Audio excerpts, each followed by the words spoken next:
Hey guys, welcome to another episode of Texicajun DIY. In this episode, we're going to look at this Milwaukee roll cart that I just got to upgrade from my previous roll cart. We're going to look at why I upgraded and take a closer look at this thing and see if it's something you might be interested in. With that, let's get it started. So this is a side-by-side of the two carts, the one that I used to use and the one that I now use. The reason I went away from this cart to the bigger cart is I kept finding myself getting the same 6 or 8 things and adding it to the US General cart. An additional set of sockets, an additional set of wrenches, maybe some swivels or extensions for the sockets. And what I would do is I'd just put it all in the top of it, and then the cart would be super top heavy and very, very disorganized, and every bit of that is antithetical to the reason to have a roll cart. So I looked at ways to arrange and rearrange to make things fit, and I could get everything to fit, but it was very poor, very difficult to get to what I wanted. So I decided that although I like the look of this cart, I like the way it works, I think it's well built for the price, that ultimately it was just too small for me and it was making work for me. After much research, after even looking at some of the bigger snap-on roll carts and what have you, I ultimately decided that for my needs and my purposes and the way that I work, that at least for now, this Milwaukee cart is the better choice of everything on the market for me.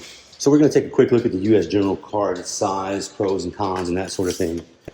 It's basically 21 inches by 30.5 inches. So when you open it up, your functional storage space in the top gets down to 19 inches by 29.75. And the way it's arranged, you've got this large bay here, and it is 5 inches deep. And this is kind of what I was finding was this was the main area where I was just piling stuff, and the cart would be super top heavy, and if I rolled over a curve or whatever, I had to be careful. A second problem is there's no work surface here. So just none of that was working for me. By contrast, this Milwaukee cart is 22 inches deep and 40 inches long. The top drawer is blocked somewhat by the frame, but it's only blocked at 1.25 inches. And the lower drawers are full extension, having only about 1/8 of an inch of overhang. As far as construction goes, both boxes have riveted slides. Both boxes, although the coatings are very different, seem to be made of the same metal. As far as thickness goes, seems like about 16 gauge or 18 gauge on the frame and about 18 or 20 gauge on the drawers. So just for size perspective, we're going to look at this large drawer here. And again, this drawer is full extension and it's 19 7/8 deep and 35 3/8 wide. So see this set of sockets here? Easy to access every single socket in the set. And there's plenty of room for me to add other tools. Like let's say I needed a U-joint service kit. I could put it right in this drawer and even access the tools while it stays in the drawer. So plenty of room to work with. And in addition to all this room in these drawers, there's a top work surface that I can work on. This thing is designed to be able to hold a vise, so you could mount a vise on here if you wanted to have actually some clamping capacity. I don't know if I'll do that or not. That's sort of up in the air at this point. Just to really hammer home the size difference, we're going to take these tools out of this drawer and move them to another drawer on the US General and let you get a look at it.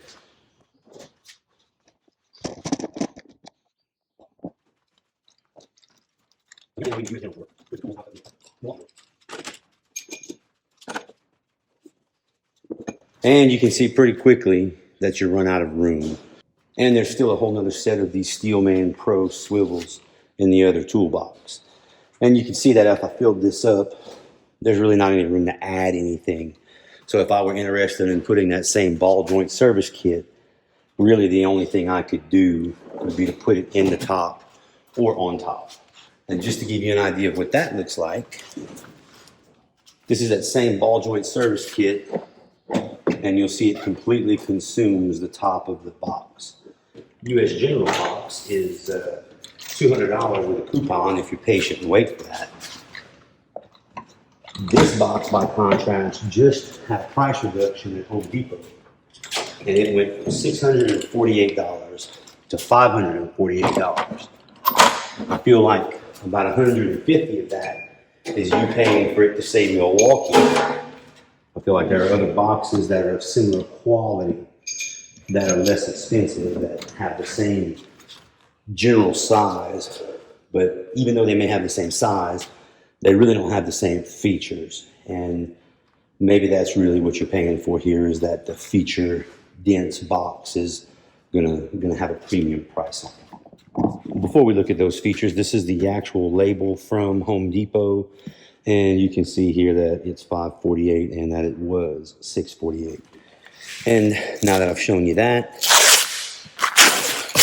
it's gone. There is the label, made in China, Milwaukee. And there's the catalog number and apparently the serial number. First of all, this box is left or right configurable for everything on the box except for this power strip. You'll notice I have a charger here, and you'll notice these two screws here. It comes with 4 of these screws, 2 here and 2 here. Those screws are spaced perfectly for the screw holes in the back of Milwaukee chargers. This tray here is meant to be a battery holder or a general purpose tool holder. And it's screwed in with 2 holes here, and then down here, there are 2 more sets of holes for you to put it even lower. I like this setup. I think it's very clean, very well thought out. It's also got a nice robust handle with grip on it. I think it's a well-made handle. And all of this, as I say, except for the power strip, can be mounted on the other side. Let's take a look at that. So this is the other side of the box, and you'll notice there's a bottle opener. And that's very cool and American of them to put a bottle opener on a power tool cart. These screws are spaced for the handle, and you'll notice the other set of screws are here for the other handle. And when we get lower on the box, you'll notice there's a set of screws for another charger, and a set of screws here, and even here for the tool rack. And also, for what it's worth, these holes are spaced at a point to where if you wanted to put that tool tray at the very top here, you could. I kind of like the way it comes from the factory or from the Home Depot set up as is, so I'm going to leave it like that at least for a while. To kind of add some versatility, I had some of these Torin Manufacturing magnetic tool organizers. So with that, I've showed you the difference in space between the U.S. General and the Milwaukee. Let me give you a quick toolbox tour, show you what I have in the Milwaukee, and you'll see right away that it's all pretty much stuff you'll use every time you work on a vehicle. Okay, here we go, drawer by drawer. Couple of Trusty Cook hammers. These are dead blow hammers. They're very good, made in America. Decent enough warranty for a hammer. Work real well. Hearing protection. And then these are snap-on dual 80 reversible ratcheting wrenches. And when you get above the sizes that snap-on doesn't cover, I go into these Protos. And I've got 21, 22, and 24 in the Proto, and all the way from 8 to 19 in the snap-ons. And then I've got a few leftover Craftsman USA larger wrenches. And that's it for that drawer. Over here in this drawer, I've got some snap-on 4-way angle head wrenches, all the way from 10 millimeter to 22 millimeter. And then I've got the snap-on stubby wrenches. And these are a set of Pittsburgh difficult angle wrenches. And then I've got Wera hex keys and Weha Torx keys. And all of these are the ball head, both the Torx and Wera hex keys are all the ball head for getting into some difficult angles. This drawer is the most different from the previous tool cart, and the reason it's the most different is because this was the stuff that I needed the most. Holding bolts on the back on a suspension system or what have you, I've routinely found myself particularly needing either a 19 millimeter awkward angle or a 19 millimeter stubby, really just to hold the back of a bolt or get into an awkward place while I use the impact on the other side. These two tool sets are what pushed me over the edge into getting a bigger box. On to the next drawer, and you'll see this is where the space really starts to show. I'm going to actually zoom you out a bit. So this is the pliers and screwdriver drawer. This one drawer, in all honesty, if you organize your tools where you can reasonably access them, this one drawer has enough tools in it to completely overwhelm the U.S. General cart. I've got a set of Snap-on Phillips heads over here, a set of Williams USA screwdrivers, complete set. This set comes with these Bajo, these are like Spanish made, but kind of precision screwdrivers. I've got the most common of the little Snap-on precision pliers that I use, plastic cutters, end nippers, and little small pliers. I've got these NWS pliers that are off angle. These are actually my favorite needle nose pliers. A lot of times with needle nose, you're actually grabbing something and pulling it, and just this shape allows you to really, really get kind of a good yank on it. So anyhow, neat pliers. And then over here, I've got a set of Snap-on angled needle nose pliers. I'm going to be honest with you. I bid on these on eBay and won them, and for cheap. And I think I've used one of these pliers, this one, once, ever. In fact, I had room on this toolbox, and I figured, well, I'm going to put these on here, so hopefully they'll get some use, because they were really a waste of money. Like I said, I just haven't used them. And then the other pliers up here, big Snap-on cutters, Vampire tools, screw removal, needle nose, my favorite wire cutting tools, the little Snap-ons. I've also got them in the little off angle from OTC tools. These are really great for like under a dash if you're going to like crimp a wire. Instead of, coming in with your whole hand to get to that wire, you can come straight in and crimp. This and this little Capri Tools end stripper. You can get in, you can hold your wire in a dash, get in, strip it. You can come in holding a butt connector, slide it onto the wire, hold the butt connector while you open these up, slide it onto the butt connector and crimp it. And the only space you've worked in that whole dash is that much room. That's all you need to connect a wire under a dash with these three tools. You can find this thing labeled in MAC and Blue Point, and there's 100 labels on this thing. They just literally, this is a pop-off plastic cap, and they just change the color of this, and this to make it a different brand. The Capri happens to be the cheapest one I could find, so that's why I went with it. Highly recommend that tool. Highly recommend these three tools together. The Vampire screw holders, the OTC, and the Capri if you're going to be working in a tight spot. And then, in my opinion, the best tool Snap-on makes is their pliers, their regular utility pliers. I think these are relative. In other words, their wrenches are good and their sockets are good. But if you compare these pliers to other pliers, there's no comparison. These are just super awesome. So anyhow, if you're going to buy one Snap-on tool, here's your part number there, 47 ACF, favorite Snap-on tool. Then I got a set of these Bajo Swedish pipe wrench pliers. These are just good to get you out of trouble or in trouble. So that's this drawer, and then we go on to the next drawer, and these are both thin drawers. And this is basically 3/8 drive socketry. Such a British word, socketry. I got a few swivels for the impact, and these are the duo sockets from Gray Pneumatic. They're both impact and traditional sockets, which basically means they're a thin wall impact. They hold up well. I have a video on them. I don't know that it'll be released at the time of this release, but it's definitely worth checking out. If it's not released, go ahead and take the time right now to subscribe to the channel, and you'll be notified. Ring that bell also, and you'll be notified when the video comes up. Right over here, you'll find the Matco stubby 3/8 drive impacts. These are actually made by Mueller Krups in Taiwan for Matco. They're just a relabel. They work well. I like them a lot. The Matco price isn't any more than the Mueller Krups is on Amazon, and you get the Matco warranty, and I know where my Matco guy lives, so I can literally go to his house and warranty out a tool if need be.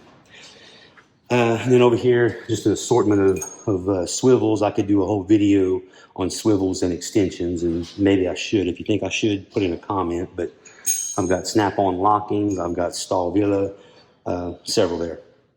And then ratchets, little stubby from Cobalt. This is a 3/8 drive and a 1/4 inch body from Matco. A little bit. This is an old model. This is like a 36 tooth ratchet, but it does what I need to when I need it. And then, of course, the old snap-on F80 comes in every tool set. Mine has been hard work. In fact, it still has blood on it from the last time I used it. It's probably not coronavirus friendly, but whatever. This Carlisle ratchet, Snap-on makes one just like this, you know, the swivel head. And you can even get the same thing in a like a Pittsburgh from Harbor Freight. This Carlisle, I find, is more durable than the Pittsburgh and nowhere near as expensive as the Snap-on. And there is the part number on it. I recommend it. 100 tooth ratchet. And then my favorite ratchet, this is the Snap-on locking flex head. I got the lock off, but yeah, locking flex head ratchet. Works real good. I actually got this one on eBay with a broken handle. I think it was 12 bucks. My Snap-on guy ordered me a new handle, and here we are. These are just Snap-on Flank Drive Plus sockets in metric. They're on a Hansen socket tray, but to make the tray fit in the drawer, I had to cut the tops of this second row. It's not a big deal because the row below is labeled with the number also. Anyhow, now it closes very nicely, as you can see, without rubbing. The next drawer you've already kind of seen. That's the drawer with the Steelman Pro swivels. And I will have a video on these Steelman Pro swivel impacts. If it's not out at this time, please, again, click the subscribe and ring the bell, and it'll tell you when the video comes up for you to have a look at.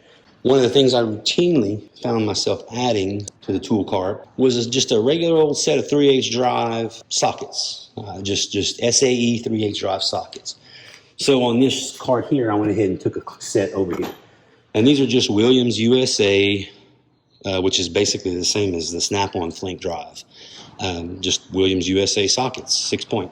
And then over here, I keep the metric, and these are kind of a hodgepodge. These are mostly Craftsman and Proto, but the 1/2 inch drive impacts I keep on here also. And down here, I keep several 1/2 inch drive impact swivels and impact extensions.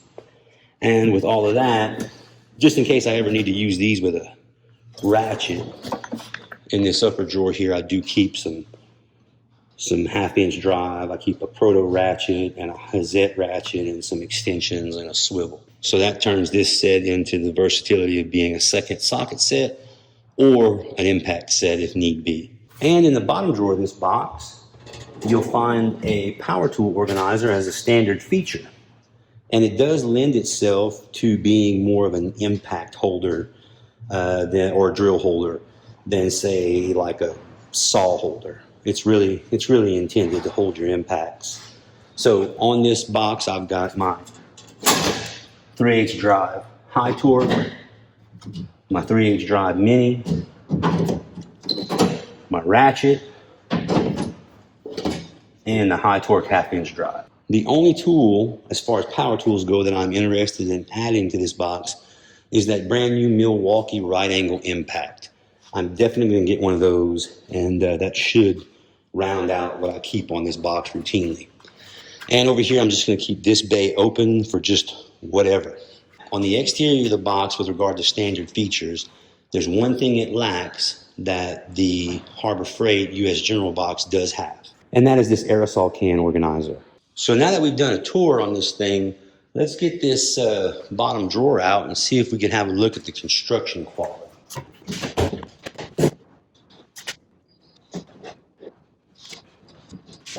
Okay, that bottom drawer's out and we're going to come off the tripod. I apologize for the shakiness, but we're going to have a look in here. So under here you've got kind of a C-channel construction on the edges that is bolstered by a second piece, and that piece is riveted to the base frame. And this is just single layer, it's not double wall construction, and that does keep the weight down. And the back wall is single wall construction also. And that's very typical of most toolboxes, that you'll have kind of some sort of beam structure across the bottom, and then you'll have just a single layer here and just a single layer in the back. The reason being, it saves weight and saves money, and that's not really where the work is. Where the real work is on these side walls, because they are what supports the drawers. And these side walls are double wall construction, and they're riveted in several places and welded at the corner. Best I can tell, they're only welded at the corners and nowhere else. And that's probably adequate, because once you get the whole thing together and get it all riveted up, it's, you know, kind of the next piece adds to the construction and to the stability of the pieces previous. So once you get it all put together, you get a real solid cart, even though any one of these rivets may not be that great.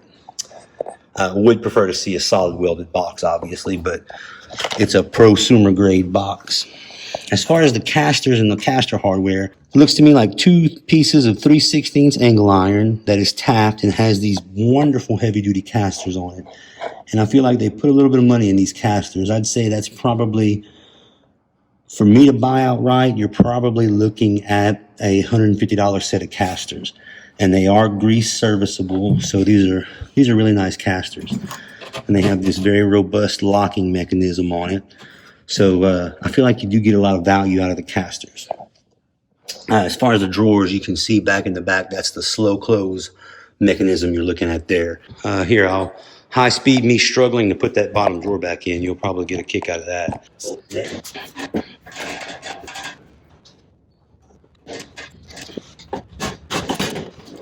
I got so lucky with that. Oh my God, I got lucky with that. Now, one thing I've described this toolbox as is a roll cart, and I've said that I've left room in it to put other stuff on it. So what we're going to do is add this ball joint service kit, and we're going to see how feasible it is to roll it around. I think it'll roll around fine. We're going to actually roll it outside off the concrete lip and roll it back in, see how realistic it is to do any of that. I've got this thing pretty loaded up for sure, but let me tell you, this was a heavy toolbox before I ever touched it.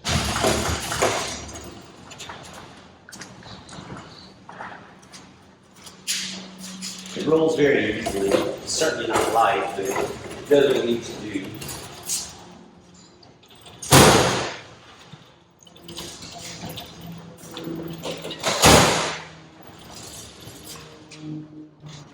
And there you have it. Wasn't anything too rolling it outside. Now I'm going to go ahead and roll it back in. We'll see if I struggle unreasonably.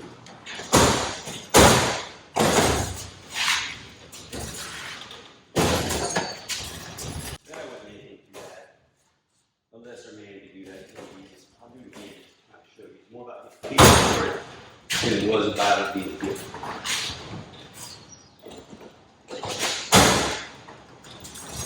So here we are outside, and here we are coming in.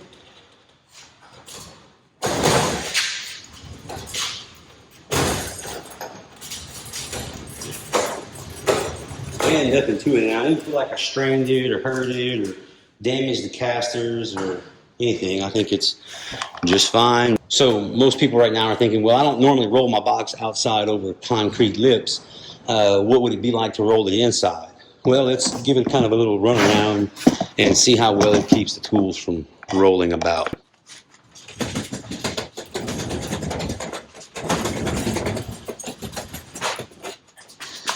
Okay, let's see what we've got here. Pretty much where I left it. Exactly where I left it.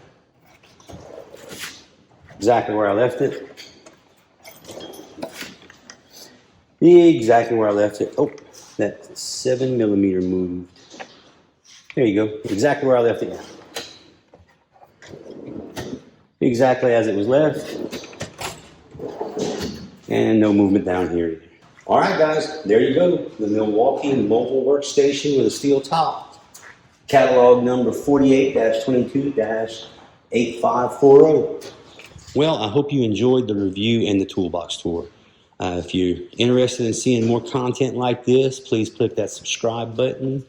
If you're really interested in content like this, click that subscribe button and ring that bell, and you'll get notified of any new content. At this point, I release a video about once a month. Work's pretty busy, life's hard, young kids, all that sort of thing. But I do plan to get to a point where we're releasing about 1 to 2 videos a week. So if you stick with me while we're growing this channel, we'll have some fun. Additionally, I'm a learning blacksmith, so if you're interested in knife making and blacksmithing videos, there's plenty of that on here too. So thanks, guys, and once again, hit that subscribe button. I sure appreciate it.